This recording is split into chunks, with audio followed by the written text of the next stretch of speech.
સાંભળશું એ 18મા શ્લોકને. ભગવાન શ્રી હરિ શિક્ષાપત્રીનો 18મો શ્લોક લખે છે.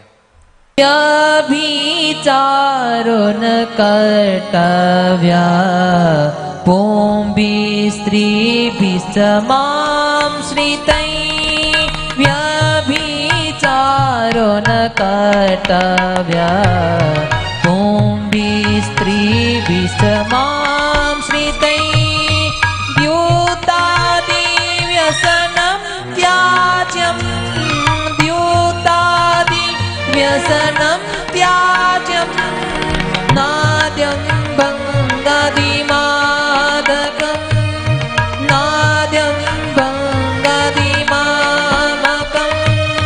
વ્યભિચારો ન કર્તવ્યા પુંભી સ્ત્રીભિશ્ચ માં શ્રિતૈ. વ્યભિચારો ન કર્તવ્યા પુંભી સ્ત્રીભિશ્ચ માં શ્રિતૈ. પુંભી સ્ત્રીભિશ્ચ માં શ્રિતૈ. પુંભી સ્ત્રીભિશ્ચ માં શ્રિતૈ. વ્યભિચારો ન કર્તવ્ય પુંભી સ્ત્રીભિશ્ચ મામ શ્રિતૈ. દ્યુતાદિ વ્યસનમ ત્યાજ્યમ નાદ્યમ ભંગાદિ માદકમ. અને અમારા આશ્રિત જે પુરુષ તથા સ્ત્રીઓ તેમને વ્યભિચાર ન કરવો, અને જુગટું આદિક જે વ્યસન તેનો ત્યાગ કરવો, અને ભાંગ્ય મફર માજમ ગાંજો આદિક જે કેફ કરનાર વસ્તુ તે ખાવા નહીં અને પીવા પણ નહીં.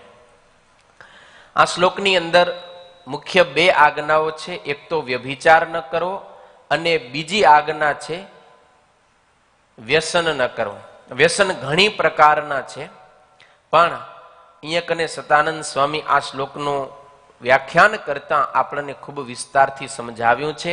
એમાં જે પેલો પાદ છે એટલે કે વ્યભિચાર ન કરવો એ આપણે ગઈકાલના કથા પ્રસંગમાં સાંભળી ગયા હતા.